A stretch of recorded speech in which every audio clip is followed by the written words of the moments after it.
Hey guys, this me Hasan and welcome to Hasan academy. तो आज हम लोग एक बहुत ही ज्यादा इंपॉर्टेंट टॉपिक पे बात करेंगे, जो कि काफी बच्चे ऑलरेडी मुझे पूछ चुका है ईमेल पे, तो उसके रिगार्डिंग बात करने जाएंगे। और ये सिर्फ जीपेट के लिए नहीं है, चाहे आप जीपेट देने जा रहे हो, गेट देने जा रहे हो, या फिर नेशनल लेवल के कोई भी दूसरा एग्जाम देने जा रहे हो जहाँ पे एमसीक्यू टाइप ऑफ क्वेश्चन इस तरह का क्वेश्चन आता है, तो ये आपके लिए बहुत ज्यादा हेल्पफुल होगा। तो ये है mock test, all about mock test. तो आपको मॉक टेस्ट किस तरह का मॉक टेस्ट लेना है या फिर कब तक मॉक टेस्ट लगाना है, और सबसे इंपॉर्टेंट बात जो होता है, after mock test you have to analyse your self, I mean your performance.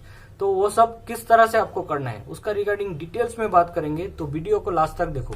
काफी बच्चे 1-2 मिनट वीडियो देखते हो, तो 1-2 मिनट से इस वीडियो में कुछ पता नहीं चलेगा आपको, या तो ना ही देखो या फिर देखना है तो लास्ट तक देखो, ताकि समझो कि मॉक टेस्ट बेसिकली क्या होता है, ठीक है ना, और किस तरह का मॉक टेस्ट लेना है और उससे क्या फायदा होता है, क्या फायदा नहीं होता है। ऑब्वियसली फायदा होता है, तो फायदा किस तरह से आपको उसका एडवांटेज लेना है।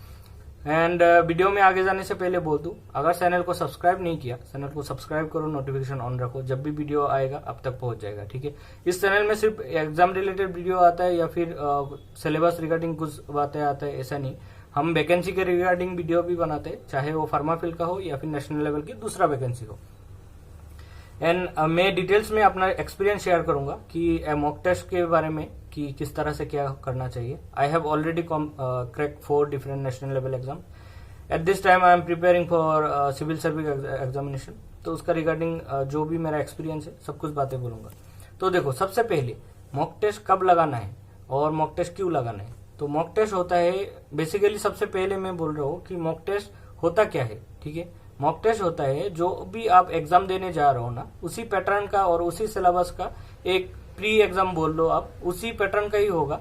एमसीक्यू है तो वहां पे भी एमसीक्यू ही आएगा, जिस तरह का क्वेश्चन आना है। अगर वहां पे एनएटी आ रहा है तो यहाँ पे भी एनएटी आना पड़ेगा, न्यूमेरिकल आंसर टाइप। तो इस तरह का कुछ बात है। तो सेम पैटर्न का एग्जाम अगर आप एग्जाम से पहले दे रहे हो, that's called mock test. Just आपने आपको एक वार्म अप करने के लिए बोल लो, या फिर रेडी करने के लिए आप क्या क्या गलतियां कर रहे हो, वो सब डिटेल्स में चीजें पता चलेगा। तो मॉक टेस्ट कब लगाना है। मॉक टेस्ट लगाने का टाइम होता है जब आप एक लेवल तक प्रिपेयर कर लोगे, ठीक है। आजकल बहुत कुछ चलता है ऑनलाइन में। आप कुछ सपोज किसी का वेबसाइट या फिर किसी कोचिंग सेंटर के डिटेल्स में देख रहे हो, वहां पे अपना नंबर पुट करना होता है। अगर आपने नंबर पुट किया या फिर ईमेल आईडी दिया, उसके बाद देखना वो मैसेज हो या फिर ईमेल हो आता रहता है कि सर हमारा मॉक टेस्ट लगा लो, आप ऐसा ऐसा, हमारा मॉक टेस्ट इतना अच्छा है, इतना डिस्काउंट है, ब्ला ब्ला, ना जाने क्या क्या बोलता रहता है। तो ये सब के चक्कर में मत आना। मॉक टेस्ट तभी लगाना अगर आपका एक लेवल तक प्रिपेयर हो गया है आपका सिलेबस का। मैं ये नहीं बोल रहा हूँ कि आपका जो भी सिलेबस है, चाहे जीपेट का हो या फिर गेट का हो, 100% सिलेबस करना है। अरे जीपेट का सिलेबस तो बहुत वास्ट है, 100% करना बहुत ही टफ काम है। अगर आप लोग कर सकते हो तो अच्छी बात है, बट जरूरी नहीं है 100% क्यों चाहिए। तो अब देखो, कभी कभी वो लोग आपको इस तरह का ऑफर इस टाइम में देगा जब आपका प्रिपरेशन सिर्फ 0%, 1%, 5% हुआ है, पूरा सिलेबस का 1% भी नहीं हुआ है, और आपको बोल रहे हैं मॉक टेस्ट देने का ऑफर आया है, आप सोचा दे देता हूँ, क्या जाता है। बट मत देना, कभी भी मत देना, चाहे वो 100 रुपीज में ही क्यों ना दे। 100 रुपीज का बिरयानी खा लेना, 100 रुपीज का मॉक टेस्ट मत लेना। क्योंकि जब इस तरह का सिचुएशन में आप मॉक टेस्ट देते हो ना, बहुत ज्यादा चांस रहता है कि आपको मार्क ना के बराबर मिले, 5 to 10 मार्क्स मिले, या फिर 0, और इवन नेगेटिव मार्क भी सेट रहता है मॉक टेस्ट में, तो नेगेटिव में भी जा सकते हो। और उससे आपका लॉस क्या हो रहा है। अब आप बोल सकते हो कि 100 रुपीज में मॉक टेस्ट मिल रहे हैं, मैं उसको देने से मेरा लॉस क्या है, मेरा तो फायदा हो रहा है ना, प्रैक्टिस हो रहा है। कोई फायदा नहीं हो रहा है, लॉस इसलिए हो रहा है क्योंकि आप डिप्रेस हो जाओगे जब आपको 0, 2, 5 इस तरह का मार्क मिलेगा। और उसके बाद एक बार आप अपने आप से हार गया ना, तो उसके बाद कोई आपको समझा नहीं सकता। आप तो इस बार गया, क्योंकि मैंने खुद ऐसा सिचुएशन देखा है। मैंने बहुत समझाया भी उनको कि अरे तूने प्रिपेयर नहीं किया, अब फिर से दे दे, प्रिपेयर करके दे तो इम्प्रूव होगा, मगर नहीं माना। तो और उसके बाद मॉक टेस्ट की वजह से ऐसा हुआ है, और उसके बाद आगे दिया ही नहीं। तो हमेशा एक सिलेबस कंप्लीट कर लेना, चाहे 30% ही क्यों ना हो, उसके बाद ही मॉक टेस्ट देना। और तब आपको एनालाइज करना है कि I have done 30% of syllabus, और एटलीस्ट सेम पैटर्न और सेम सिलेबस से क्वेश्चन आ रहा है, तो 30% क्वेश्चन आपको अटेम्प्ट हो जाना चाहिए था, ठीक है ना।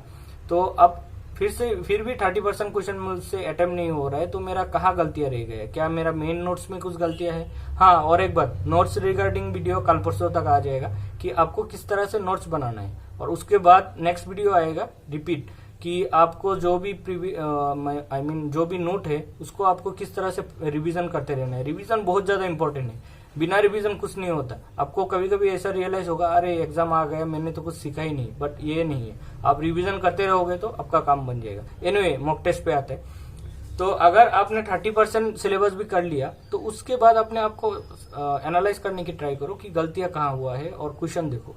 और कुछ चीजें जो मॉक टेस्ट जहां से भी लेने जा रहे हो वो वहां पे रहना है। सबसे पहले जहां से भी मॉक टेस्ट लेने जा रहे हो, वो जो मॉक टेस्ट होगा वो सेम पैटर्न का होना चाहिए योर फाइनल एग्जाम। ऐसा नहीं, सेम पैटर्न मतलब यहाँ पे क्या क्या चीजें आते हैं। Number 1, number of question same होना चाहिए। अगर हमारा जीपेट 125 क्वेश्चन का है तो अगर आपका मॉक टेस्ट भी 125 क्वेश्चन का होना चाहिए। ऐसा नहीं कि 20 क्वेश्चन का मॉक टेस्ट लगा रहे हो आप, ठीक है ना। हमारा ब्रेन इस तरह से काम करता है कि आप चीजों को समझने में दिक्कत होगा, क्योंकि 20 मिनट्स तक क्या पता आपका ब्रेन बहुत ज्यादा एक्टिव काम करता है, और उसके बाद आफ्टर 1 आवर थोड़ा उसमें लेजीनेस आ जाता है या फिर कोई भी बात हो। तो इसलिए अपने आप को अगर प्रिपेयर ही करना है तो सेम पैटर्न का मॉक टेस्ट लो। नंबर ऑफ क्वेश्चन वो ध्यान रखना है। नंबर ऑफ टाइम्स, 3 आवर्स का है जीपेट, ये भी 3 आवर्स का होना चाहिए। ऐसा नहीं कि 30 मिनट्स का मॉक टेस्ट दे रहे हो, नहीं, 30 मिनट्स का मॉक टेस्ट कहीं भी बैठ के दे रहे हो, ऐसा नहीं। आपको प्रॉपर टाइम में, प्रॉपर जगह में बैठ के, एक रूम के अंदर अपना स्टडी रूम में, स्टडी टेबल में बैठ के अच्छे से मॉक टेस्ट लगाना है। उसके बाद थर्ड जो क्राइटेरिया रहना चाहिए वो है सेम सिलेबस, ठीक है ना। सिलेबस सेम होना चाहिए। जीपेट में अगर पूरा सिलेबस का आ रहा है तो आप भी ऐसा करो कि पूरा सेम पैटर्न का सिलेबस का देने का टाइम करो। बट यहाँ पे एक बात हो सकता है, ये बात मैं भी एग्री हूँ, कि कभी कभी ऐसा होता है कि आप सिर्फ फार्माकोलॉजी का मॉक टेस्ट दे रहे हो, देन इट्स ओके कि पूरा का पूरा फार्माकोलॉजी ले लिया, आप दे रहे हो, अच्छी बात है, दे सकते हो। ऐसा कुछ प्रॉब्लम है नहीं सिर्फ फार्माकोलॉजी का मॉक टेस्ट देने में या फिर एक सब्जेक्ट का देने में। बट चैप्टर वाइज नहीं होना चाहिए। आपको चैप्टर वाइज मॉक टेस्ट वगैरह ये सब स्कैम में नहीं आना है। इतना सारा मॉक टेस्ट नहीं चाहिए लाइफ में, ठीक है ना। कुछ ही बहुत सारी बातें जो आपको लगेगा कि ऐसा क्यों होता है या फिर रियल में क्या ऐसा होता है, हाँ ऐसा ही होता है। इतना सारा मॉक टेस्ट जरूरी नहीं है आपको, ठीक है। सपोज आपने कार्डियोवास्कुलर सिस्टम कर लिया, आप मॉक टेस्ट देने जाओगे उस चैप्टर के ऊपर, नहीं होता है। आप प्रीवियस ईयर का क्वेश्चन देखो, थोड़ा बहुत उस रिलेटेड जितना क्वेश्चन है वो देखो, वो ट्राई करने की कोशिश करो, दैट्स ऑल, हो गया। आपका कॉन्सेप्ट अच्छा बना, और उसके बाद सिलेबस मतलब वो चैप्टर से अच्छे से नोट बनाया, बस आगे जा सकते हो।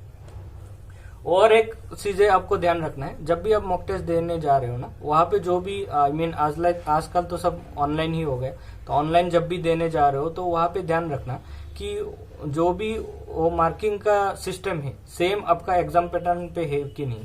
सपोज +4 and -1 जो भी हमारा जीपेट का है तो वो सेम पैटर्न में है कि नहीं। अगर गेट का दे रहे हो तो +1 -0.33 सेम पैटर्न में है कि नहीं देख लो। तो उस हिसाब से अगर सेम पैटर्न में होगा तो आप अपने आप को जज कर सकते हो कि हाँ है। और सबसे इम्पोर्टेंट बात, जब भी आप किसी का भी मॉक टेस्ट लेने जाओगे, चाहे किसी का भी हो, एक चीज जो सबसे ज्यादा इम्पोर्टेंट है वो है उस मॉक टेस्ट का क्वेश्चन का लेवल ऑफ क्वेश्चन, क्या वो हमारा फाइनल एग्जाम का लेवल का है या फिर नहीं है। अगर फाइनल एग्जाम का लेवल का नहीं है तो वो मॉक टेस्ट देके आपको कुछ फायदा नहीं होगा। मैंने आपको एक रियल बात बोल रहा हूँ। मेरा ये चैनल अगर आप देखोगे तो लास्ट नाइपर एग्जाम से पहले शुरू किया था, और पहले मैंने फार्मा रिलेटेड वीडियो नहीं बनाया था, केमिस्ट्री रिलेटेड बना रहा था, फिर फार्मा रिलेटेड डालना शुरू किया। तो उस टाइम नाइपर से पहले किसी बच्चे ने मेरा ईमेल किया, सर आपसे बात करना है जो भी, तो हमने बात किया थोड़ा बहुत। तो उन्होंने मुझे बोल रहा था एग्जाम से, नाइपर एग्जाम से सिर्फ आई थिंक 3 दिन पहले बोल रहा था, सर मैंने मॉक टेस्ट लगाया हूँ और काफी कॉन्फिडेंस दिख रहा था। आउट ऑफ 200 मैंने 195 स्कोर किया, 190 स्कोर किया, क्योंकि सेम पैटर्न के था, ठीक है ना। तो और बहुत अच्छा स्कोर भी किया था, मतलब ऑलमोस्ट 95% इस तरह का स्कोर कर लिया था उन्होंने। और फिर मैंने एक बार उनको बोला कि कुछ स्क्रीनशॉट भेजो क्वेश्चन का, तो उन्होंने जो क्वेश्चन का स्क्रीनशॉट भेजा, आप मानोगे नहीं, इतना इजी क्वेश्चन था। और उनका जो भी वो टीचर था वो बोल रहा था, हमारे सर ने या फिर जहां से भी उसने मॉक टेस्ट बेसिकली लिया था, उन्होंने बोला है कि नाइपर JEE में इजी क्वेश्चन आता है।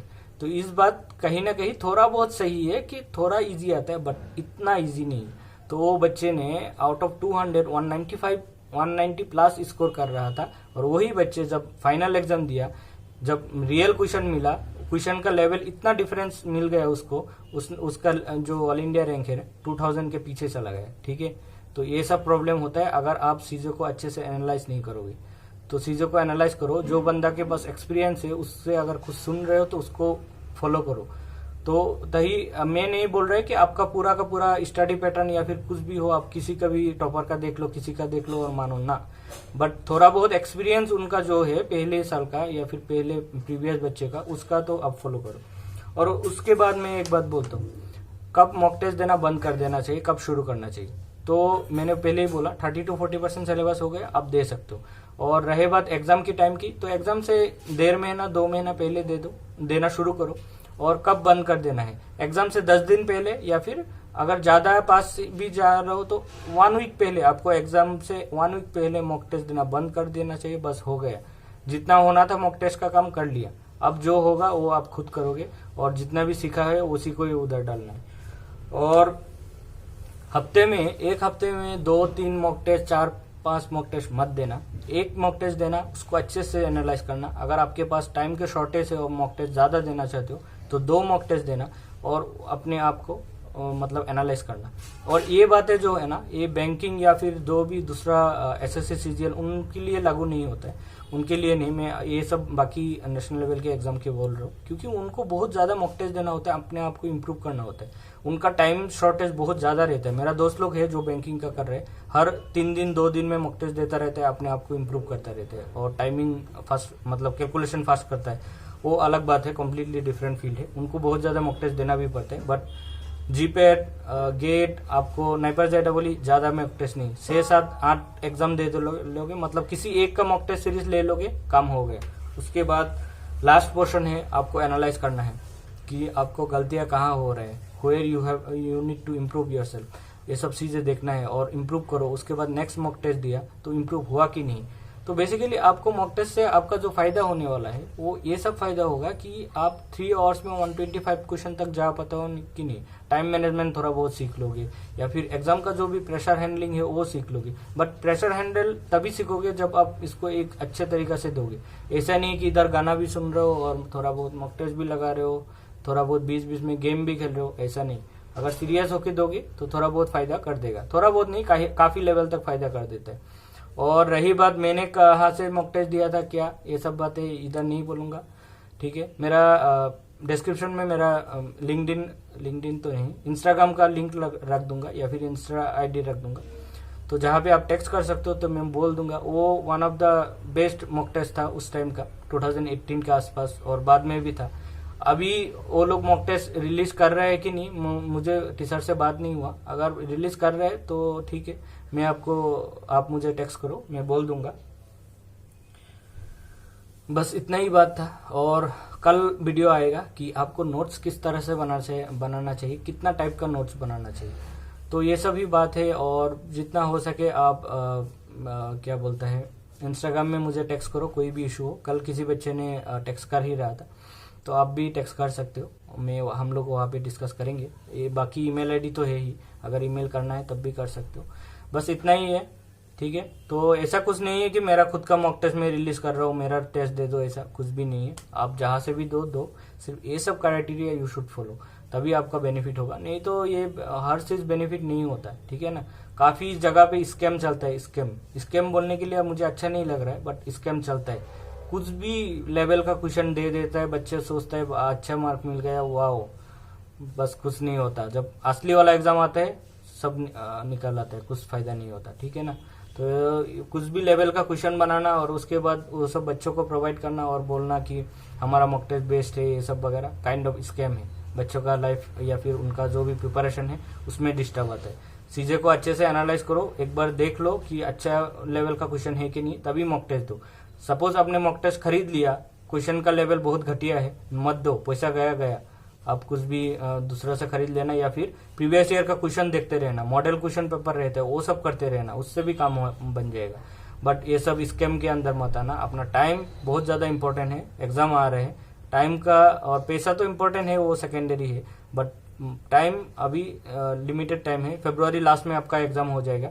और जितना भी गेट के बच्चे अगर कोई देख रहे हो तो आप मॉक टेस्ट देना शुरू कर दो, क्योंकि फरवरी 5 एंड 6 इज योर एग्जाम, तो आप दे दो। बाकी जीपेट के बच्चे चाहो तो एक हफ्ता या फिर दिसंबर लास्ट तक भी शुरू कर सकते हो, क्योंकि आपका एग्जाम फरवरी लास्ट में है और 2 महीना 1.5 महीना काफी होता है मॉक टेस्ट का एनालिसिस और अपने आप को इम्प्रूव करने का। अभी सिलेबस कंप्लीट करने का ट्राई करो, जो भी मेन पोर्शन है, हर साल क्वेश्चन आ रहा है वो सब देखो।